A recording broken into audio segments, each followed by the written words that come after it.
Hi friends, ഞാൻ രാജേന്ദ്രൻ. ഞാനിന്നിവിടെ ഉണ്ടാക്കി കാണിക്കാൻ പോകുന്നത് പൈനാപ്പിൾ സ്ക്വാഷ്. അപ്പോൾ നമ്മളതിനു വേണ്ടി 3 പൈനാപ്പിളാണ് എടുത്തിരിക്കുന്നത്. 3 പൈനാപ്പിൾ വേണം, ഒരു ചെറുനാരങ്ങ, ഒരു സാമാന്യം വലിയൊരു ചെറുനാരങ്ങ, പഞ്ചസാര, കുറച്ച് വെള്ളം. അപ്പോൾ ഈ ചക്ക അതിൻ്റെ ചെടിയിൽ നിന്ന് പറിച്ചിട്ട് അധികം ദിവസമായിട്ടില്ലെന്ന് കണക്കാക്കുന്നത് ഈ തണ്ട് നോക്കിയിട്ടാണ്. ഈ തണ്ടിപ്പോൾ ഇങ്ങനെ ഇരിക്കുകയാണെങ്കിൽ ഇതൊരു മാക്സിമം ഒരു 3 ദിവസം അല്ലെങ്കിൽ 4 ദിവസം, പറിച്ചിട്ട് 4 ദിവസമായിട്ടുണ്ട്. ഇതൊരുമാതിരി ഉണങ്ങിപ്പറഞ്ഞൊക്കെ ഇരിക്കുകയാണെങ്കിൽ അത് അതിൻ്റെ ചെടിയിൽ നിന്ന് പറിച്ചിട്ട് കുറേ ദിവസമായി, അപ്പോൾ അതത്ര നല്ലതല്ല എന്നുള്ളതാണ് അതിൻ്റെ കണക്ക്. അപ്പോൾ ആദ്യം നമ്മളിതിൻ്റെ തൊലി ഒന്ന് ചെത്തിയെടുക്കണം. അപ്പോൾ ആദ്യമായിട്ട് നമ്മൾ ഈ 3 തൊലി ഇതുപോലെ ചെത്തിക്കളയും. ഇനി അവസാനം ഈ ചെറിയ കണ്ണുകൾ എടുത്ത് കളയണം. അപ്പോൾ ഈ കണ്ണുകൾ എടുത്ത് കളയാനായിട്ട് നമ്മൾ ഇതിങ്ങനെ അതെല്ലാം ഒരു സ്ട്രെയിറ്റ് ലൈനിലാണ്. അപ്പോൾ ഇതുപോലെ നമുക്ക് എടുത്ത് കളയാൻ പറ്റും. അപ്പോൾ അത് സ്ട്രെയിറ്റ് ലൈനിലായതുകൊണ്ട് നമുക്ക് പെട്ടെന്ന് അത് എടുത്ത് കളയാൻ പറ്റും. അപ്പോൾ നമ്മളിങ്ങനെ നേർ ലൈനിൽ കട്ട് ചെയ്ത് അതിൻ്റെ കണ്ണുകളെല്ലാം എടുത്ത് കളഞ്ഞിട്ടുണ്ട്. അങ്ങനെ ഇത് 3 ചെയ്യുക. ഇനി നമ്മൾ ഇതിൻ്റെ നടുക്കുള്ള കട്ടിയുള്ള ഭാഗം എടുത്ത് കളയണം. അപ്പോൾ എല്ലാം ഇങ്ങനെ 4ആയിട്ട് മുറിക്കുക. എന്നിട്ട് ഈ കട്ടിയുള്ള ഭാഗം എടുത്ത് കളയണം. ആ കട്ടിയുള്ള ഭാഗം ഇങ്ങനെ എടുത്ത് കഴിഞ്ഞിട്ട് ഇനി ഇതെല്ലാം ചെറുതായിട്ട് കുനുകുനാന്ന് അരിഞ്ഞെടുക്കുക.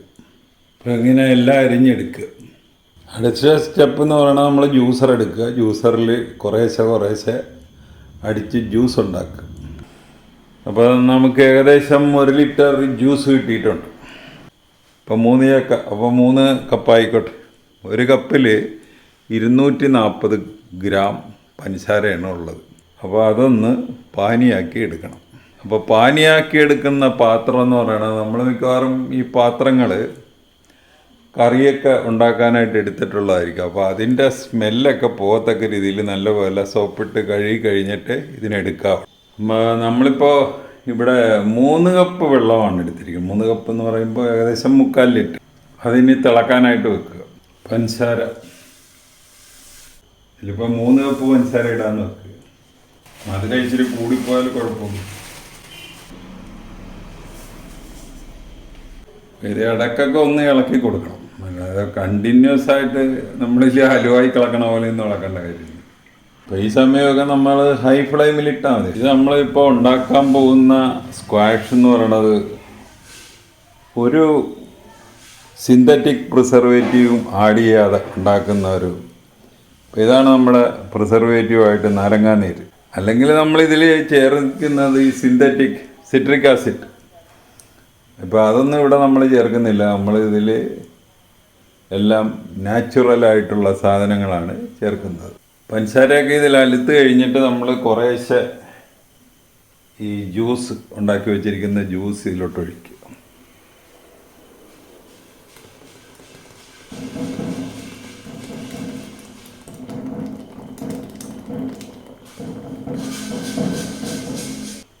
ഇപ്പോൾ നല്ലപോലെ തിളക്കാൻ തുടങ്ങിയിട്ടുണ്ട്. ഇനി കുറച്ച് സിമ്മിലിടുക, ഒരു മീഡിയം ഫ്ലെയിമിലിടുക. ഇതിൽ ഒരു 1/4 ടീസ്പൂൺ ഉപ്പിട്ട് കൊടുക്കുന്നത് നല്ലതായിരിക്കും. ഇനി ഇതിലേക്ക് നമ്മൾ ആ നാരങ്ങാനീരങ്ങൊഴിക്കും.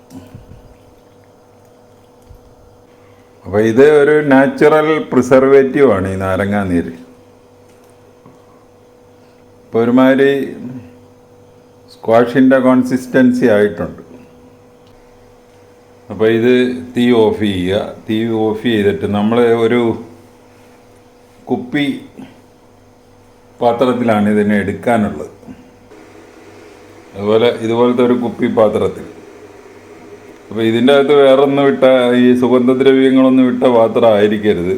ആണെങ്കിൽ അത് കഴുകി വൃത്തിയാക്കണം.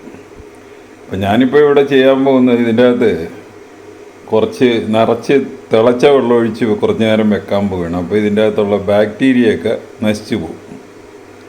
അപ്പോൾ കേടാകാൻ സാധ്യത കുറയും. നമ്മളിതിൻ്റെ തീ ഓഫ് ചെയ്യാൻ പോകുക. ഇനി ആറിക്കഴിഞ്ഞിട്ട് വേണം ബാക്കിയുള്ള പ്രൊസീജിയർ. അപ്പോൾ നമ്മുടെ സ്ക്വാഷ് അതിൻ്റെ കൺസിസ്റ്റൻസി റെഡി ആയിട്ടുണ്ട്. അപ്പോൾ ഇനി നേരത്തെ നമ്മൾ തിളച്ച വെള്ളം ഒഴിച്ച് കഴുകിയൊക്കെ വെച്ചിരിക്കുന്ന കുപ്പി, കഴുകി ഉണക്കി വെച്ചിരിക്കുന്ന കുപ്പിയുടെ അകത്തോട്ട് ഇത് മാറ്റുക. അപ്പോൾ നമ്മുടെ സ്ക്വാഷ് റെഡിയായി. അപ്പോൾ ഇത് നല്ലപോലെ ആറിക്കഴിഞ്ഞിട്ട് ഫ്രിഡ്ജിൽ വെക്കുക. ഫ്രിഡ്ജിലാണ്, ഫ്രീസറിലല്ല. അപ്പോൾ നമ്മൾ കഴിക്കാനായിട്ട് എടുക്കുന്നത് ഇത്ര എടുക്കുക, എന്നിട്ട് അതിലോട്ട് ഐസ് ഇടുക അല്ലെങ്കിൽ തണുത്ത വെള്ളം ഒഴിക്കുകയോ ചെയ്തിട്ട് ചൂട് കാലത്ത് കുടിക്കാൻ നല്ലതാണ്. മധുരം പോരെങ്കിൽ ഒരിച്ചിരിയുടെ സ്ക്വാഷ് ഇതിൻ്റെ അകത്തോട്ട് ഒഴിക്കുക. അപ്പോൾ ഈ റെസിപ്പി അനുസരിച്ച് നിങ്ങളിതൊന്ന് ഉണ്ടാക്കി നോക്കുക. ഉണ്ടാക്കി നോക്കിയിട്ട് ഇഷ്ടപ്പെട്ടുവെങ്കിൽ ഞങ്ങളുടെ ചാനൽ സബ്സ്ക്രൈബ് ചെയ്യുക. വേറൊരു വീഡിയോ ആയിട്ട് നമുക്ക് വീണ്ടും കാണാം.